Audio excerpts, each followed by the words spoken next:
ജാതകം രചന ഐൻ അവതരണം ഷാഹുൽ മലയിൽ എഡിറ്റിംഗ് ഷിരീജ് പൂനൂർ നിർമ്മാണം PNR ക്രിയേഷൻസ്. താൻ പോകുന്നില്ലെന്ന് അച്ഛനോട് പറയാൻ അവൾ അമ്മയോട് കണ്ണുകൊണ്ട് കാണിച്ചു. അതെ, അവൾ അവരുടെ കൂടെ പോകുന്നില്ല എന്ന്. അതെന്താ പോവാത്ത്? വസന്തസേന തന്റെ കൊമ്പമീശം തടവി. ആവശ്യമുള്ളൊക്കെ അവരുടെ ഇഷ്ടത്തിന് എടുത്തോട്ടെ, ഞാനിപ്പോൾ ചെന്നിട്ട് എന്തിനാ? ഞാൻ ചെന്നാലും അവർ പറയുന്ന എടുക്കാൻ പറ്റൂ. പിന്നെ എന്തിനാ എന്നെ അങ്ങോട്ടേക്ക് വിളിക്കുന്നത്? ഞാൻ പോകുന്നില്ല. അച്ഛൻ തന്നെ എന്തെങ്കിലും കാരണം വിളിച്ചു പറ. ആണോ? അച്ഛൻ തന്നെ പറയണോ? പരിഹാസത്തോടെ വസന്തേനെ ചോദിച്ചപ്പോൾ ആവണി ഹേമയും പരസ്പരം നോക്കി. മര്യാദക്ക് കെട്ടിയൊരുങ്ങി പോവാൻ നോക്കടി, അവരിപ്പോ വരും. അവിടെ ഒരു കൊഞ്ചല്. വസന്തസേന ഉച്ചത്തിൽ ശബ്ദമുയർത്തിയപ്പോൾ ആവണി എല്ലാവരെയും മനസ്സിൽ ചീത്ത വിളിച്ചുകൊണ്ട് കുളിച്ച് റെഡിയാവാനായി പോയി. കുറച്ചു കഴിഞ്ഞപ്പോൾ തന്റെ പുത്തൻ കാറിൽ ജീവൻ ആവണിയെ കൊണ്ടുപോകാനായി വരികയും ചെയ്തു. കാറിൽ സുമതി ഉണ്ടായിരുന്നു. ജ്വല്ലറി എത്തുന്നവർ ആവണി അമ്മയുടെയും മകന്റെയും പൊങ്ങച്ച വർത്തമാനങ്ങൾ ഇരുന്ന സൈസ്. അവിടെ ചെന്നപ്പോൾ അതിന്റെ അപ്പുറം പൊങ്ങച്ച രണ്ടുപേരും കൂടെ വിളമ്പുന്നുണ്ടായിരുന്നു. താലിയുടെ ചെയിൻ എന്ന് പറഞ്ഞ ആ കടയിലെ തന്നെ ഏറ്റവും വീതിയും നീളവും സ്വർണ്ണ തൂക്കം കൂടിയ ഒരു ചെയിൻ തന്നെ തിരഞ്ഞെടുത്തു. ആവണി, ഇത് ഇഷ്ടപ്പെട്ടോ? തന്റെ കൂളിംഗ് ഗ്ലാസ് അല്പം താഴ്ത്തി കണ്ണുകൾ പകുതി കാണാവുന്ന രീതിയിൽ ആവണി നോക്കിക്കൊണ്ട് ഗമയോടെ ജീവൻ ചോദിച്ചു. ശരിക്കും ആനക്കിടുന്ന ചെങ്ങല മാറി നിൽക്കും. ആ ജാതി സാധനം അവന്റെ കയ്യിലിരിക്കുന്നുണ്ട്. ആവണി കരച്ചിലാണ് വന്ന്. അതിട്ടാൽ തന്റെ കഴുത്ത് ചിലപ്പോൾ ഒടിഞ്ഞു പോയേക്കുമെന്ന് അവൾക്ക് തോന്നി. അയ്യേ, എനിക്കേ വേണ്ടി ഈ സാധനം. ജീവൻ അത് കേട്ടപ്പോൾ തന്റെ കൂളിംഗ് ഗ്ലാസ് മാറ്റി അവളെ ആ ചെങ്ങലയും മാറി മാറി നോക്കി. അതെന്താവണി, ഇത് പോരെന്നാണോ? എന്നാൽ നമുക്ക് വേറെ ജ്വല്ലറിയിലേക്ക് പോവാം. ഇതിലും വലുത് അവിടെ ഉണ്ടോ നോക്കാം. അല്ലെങ്കിൽ വേണ്ട, ഇവിടെ തന്നെ നമുക്ക് പറഞ്ഞു പണിപ്പിച്ച് ഇതിലും വലുതെടുക്കാം. അതുപോലെ അത് മതിയാടാ, ഇതിനെ തന്നെ വലുത് അവരോട് പണിയിപ്പിച്ചു തരാൻ പറ. കുറച്ച് നീരസം തോന്നിയെങ്കിലും സുമതി അത് ശരിവെച്ചു. ആവണി തലയിൽ കൈവച്ചിരുന്നു പോയി. വേറെ കനമുള്ളത് വാങ്ങാനല്ല ഞാൻ പറഞ്ഞു, ഇതെന്നെ ഓവർ വെയിറ്റാ. എനിക്ക് സിമ്പിളായിട്ടുള്ള ഒരു ചെയിന് മതി. ആവണി ആ പറഞ്ഞ ജീവനും സുമതിക്കും അത്ര ഇഷ്ടപ്പെട്ടില്ല. ഈ പെണ്ണ് ഞങ്ങൾ ആൾക്കാരുടെ മുമ്പിൽ കനം കുറഞ്ഞ ചെയിനും ധരിച്ച് നാണം കെടുത്തോ?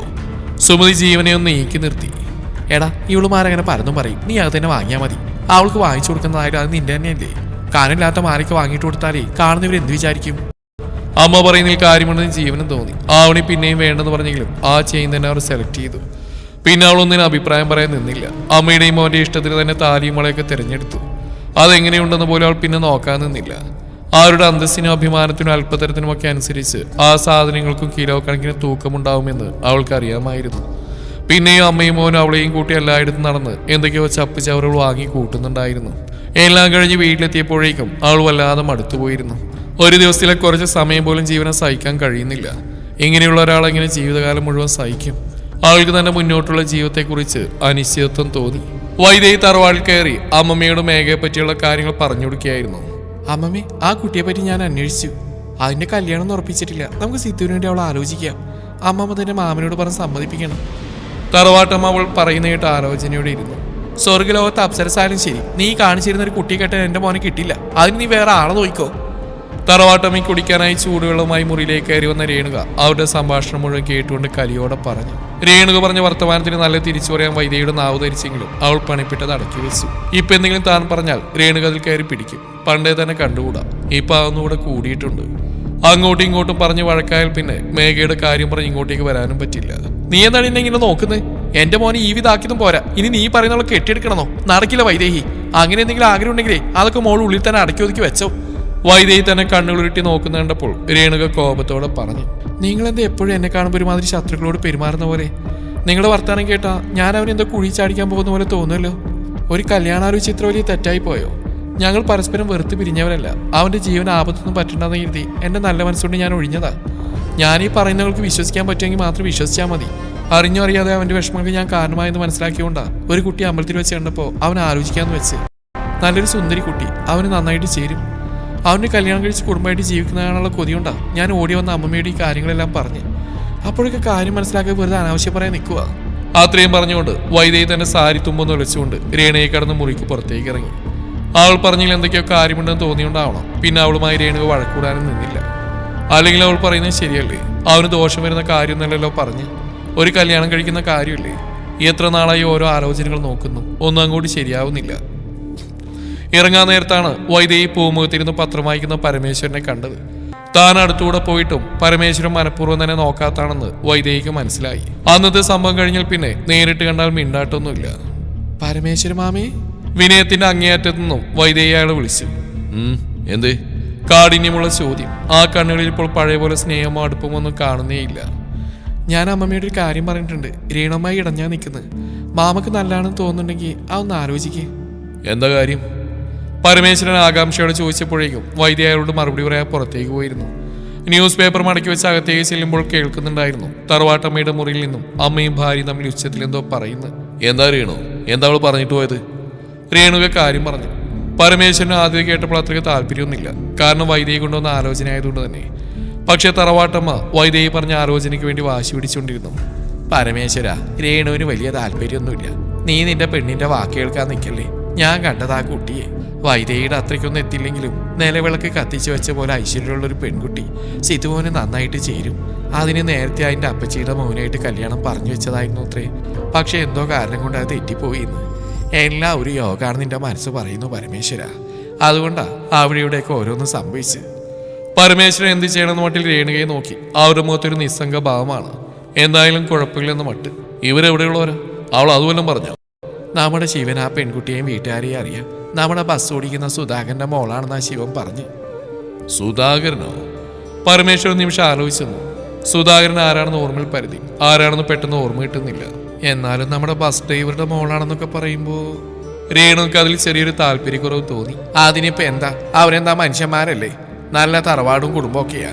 പിന്നെ സാമ്പത്തിക സ്ഥിതി അല്പം പോരെന്നേ ഉള്ളൂ. അതിനിപ്പോ എന്താ, നമ്മുടെ കയ്യിൽ ഇഷ്ടം പോലെ പണം ഉണ്ടല്ലോ. തറവാട്ടമ്മ രേണുകയുടെ ആ പറച്ചിലിനെ മുന്നിൽ ഒടിച്ചു വിട്ടു. വരട്ടെ, നമുക്ക് നോക്കാം. സിദ്ധുവിനോട് കൂടെ ഒന്ന് പറയട്ടെ. തറവാട്ടമ്മയോട് അങ്ങനെ പറഞ്ഞിട്ട് പരമേശ്വരൻ രേണുകയെ നോക്കി. ആ ഒരു സമ്മത എന്നർത്ഥത്തിൽ തലയാട്ടി കാണിച്ചു. തറവാട്ടമ്മ പെൺകുട്ടിയെ കണ്ടതാണല്ലോ, നല്ല കുട്ടിയാണെന്ന് പറയുകയും ചെയ്തു. വൈദ്യയുടെ ഉള്ളിലിരിപ്പ് എന്തായാലും തറവാട്ടമ്മ സിദ്ധുവിന് ദോഷം വരുന്നൊന്നും ചെയ്യില്ല. അത് രേണുക്ക് ഉറപ്പായിരുന്നു. അന്ന് വൈകുന്നേരം മേഘ അനിയത്തിമാരൊക്കെ വരുമ്പോൾ ഗീത നല്ല ഉത്സാഹത്തിലായിരുന്നു. കുറെ നാളായി ഗീതയെ അങ്ങനെ കണ്ടിട്ട്. ജീവനുമായിട്ടുള്ള മേഘയുടെ കല്യാണം തെറ്റിപ്പിരിഞ്ഞാൽ പിന്നെ ഗീതയ്ക്കെന്നും സങ്കടമാണ്. രാത്രി സുധാകരനടക്കം എല്ലാവരും കൂടെ ഭക്ഷണം കഴിക്കാൻ ഇരിക്കുമ്പോഴാണ് ഗീത വൈദേഹി വന്ന കാര്യം അവരോട് പറയുന്നത്. ആ പെൺകുട്ടി ഇങ്ങോട്ട് വന്നെന്നോ? സുധാകരന് അത്ഭുതം തോന്നി. മറ്റവരുടെ അവസ്ഥയും വ്യത്യസ്തമായിരുന്നില്ല. ചേച്ചി ഇത്ര പെട്ടെന്ന് ആ ജാടക്കറിയിട്ട് കമ്പനിയായോ? അമ്മു ആശ്ചര്യത്തോടെ മേഘയോട് ചോദിച്ചു. ഇല്ലമ്മു, അങ്ങനെയൊന്നുമില്ല. വയ്യാണ്ട് നിൽക്കുന്നുണ്ടപ്പോൾ എൻ്റെ കയ്യിലുണ്ടായിരുന്ന കുറച്ച് വെള്ളം കൊടുത്തു. അതിപ്പോൾ നമ്മളാരെങ്കിലും വയ്യാണ്ട് കണ്ട് അങ്ങനെ കൊടുക്കില്ലേ? അത്രയേ ഉള്ളൂ. അതിനിങ്ങനെ വീടന്വേഷിച്ച് വരാൻ മാത്രം എന്തിരിക്കുന്നത് എനിക്ക് മനസ്സിലാവുന്നില്ല. അതെന്തെങ്കിലും ആയിക്കോട്ടെ, പക്ഷെ ആ പെണ്ണിന് നിന്നെ വല്ലാതെ പിടിച്ച മട്ടുണ്ട്. നിന്നെ കണ്ടപ്പോൾ അനിയത്തിക്കുട്ടിയെ പോലെ തോന്നിയെന്നോ? എന്തെങ്കിലും വഴി ഉണ്ടായിരുന്നെങ്കിൽ അവരുടെ വീട്ടിലേക്ക് നിന്നെ കല്യാണം കഴിച്ച് കൂട്ടിക്കൊണ്ടു പോയെന്നൊക്കെ അവൾ എന്നോട് പറഞ്ഞു. ഗീത സന്തോഷത്തോടെയാണ് അങ്ങനെ പറഞ്ഞെങ്കിലും മേഘക്ക് അത് കേട്ടപ്പോൾ എന്തോ വല്ലായ്മയാണ് തോന്നിയത്. എന്തോ കഴിച്ചെന്ന് വരുത്തി അവൾ പെട്ടെന്ന് തന്നെ എഴുന്നേറ്റ് പോവുകയും ചെയ്തു. മേഘയുടെ പോക്ക് കണ്ടപ്പോൾ ഗീത അർത്ഥഗർഭമായി സുധാകരനെ നോക്കി. അയാൾ എന്താണെന്ന് കണ്ണുകൊണ്ട് ചോദിച്ചപ്പോൾ ഗീത മറ്റു രണ്ട് മക്കൾ ഇരിക്കുന്ന കാരണം പിന്നെ പറയാമെന്ന് അയാളോട് തിരികെ കണ്ണുകൊണ്ട് അവർ കാണിച്ചു. പിന്നെ കിടക്കാൻ നേരമാണ് സുധാകരനും ഗീതയ്ക്കും തനിക്ക് സംസാരിക്കാൻ അവസരം കിട്ടിയത്. സുധാകരേട്ടാ, കാര്യം ആ പെൺകുട്ടിയുടെ ഭംഗിവാക്ക് പോലെ പറഞ്ഞാണെങ്കിലും അതെൻ്റെ ഉള്ളിൽ കൊണ്ടു. നമുക്ക് മേഘക്ക് വേണ്ടി കല്യാണം ആലോചിച്ച് തുടങ്ങണ്ടേ? ഇത്രയും നാളും ആ നന്ദിയില്ലാത്തവൻ്റെ പേരും പറഞ്ഞ് നമ്മൾ കാത്തിരുന്നു. ഇനിയിപ്പോൾ അതിൻ്റെ ആവശ്യമില്ലല്ലോ. അതുമാത്രമല്ല, അവൻ്റെ കല്യാണം നടക്കാൻ പോകുന്നു. എന്തൊക്കെ പറഞ്ഞാൽ അവളുടെ ഉള്ളിൽ നല്ല വിഷമമുണ്ട്. അവനിങ്ങനെ വേറെ പെണ്ണുമായിട്ട് അവളുടെ കൺമുമ്പിൽ ജീവിക്കുമ്പോൾ ഒരു കാലത്ത് അവൾ അവനെ കുറേ സ്നേഹിച്ചല്ലേ? അത് ഓർക്കുമ്പോൾ തന്നെ വല്ലാത്ത സങ്കടം. നീ പറഞ്ഞ് ശരിയാ ഗീതേ. ഞാനും കുറച്ച് ദിവസമായിട്ട് അതിനെപ്പറ്റി ആലോചിക്കുക. നീ അവളോടൊന്ന് വിവരം പറഞ്ഞു വെക്കണം. ഞാൻ നാളെ തന്നെ ആ ബ്രോക്കറോട് കാര്യം പറയാം. പറ്റിയ വല്ല ആലോചനയുണ്ടെങ്കിൽ അയാൾ കൊണ്ടുവരും. അധികം താമസിക്കാതെ നമുക്ക് നടത്തി കൊടുക്കുകയും ചെയ്യാം. സുധാകരൻ പറഞ്ഞു കേട്ട് കുറച്ചൊരു ആശ്വാസത്തോടെയാണ് ഗീത ഉറങ്ങാൻ കിടന്നത്. പിറ്റേന്ന് മൂന്നാളും പോകുന്ന തിരക്കിലാണ്. അമ്മുവിൻ്റെയും അപ്പുവിൻ്റെയും ലഞ്ച് ബോക്സിൽ ഭക്ഷണം നിറച്ച് വെക്കുകയായിരുന്നു മേഘ. ആർക്കുള്ള വെള്ളമൊക്കെ ബോട്ടിലാക്കി തൊട്ടടുത്ത് തന്നെ ഗീത ഇരിപ്പുണ്ട്. മേഘേ, ഇന്നലെ അച്ഛനും ഞാനും കൂടി ഒരു കാര്യം തീരുമാനിച്ചു. നീ എതിർത്തൊന്നും പറയരുത്. എന്താ അമ്മേ? പാത്രങ്ങൾ ഓരോന്നും ശ്രദ്ധയോടെ അടുക്കി വെക്കുന്നതിൽ മേഘ അമ്മയോട് തിരക്കി.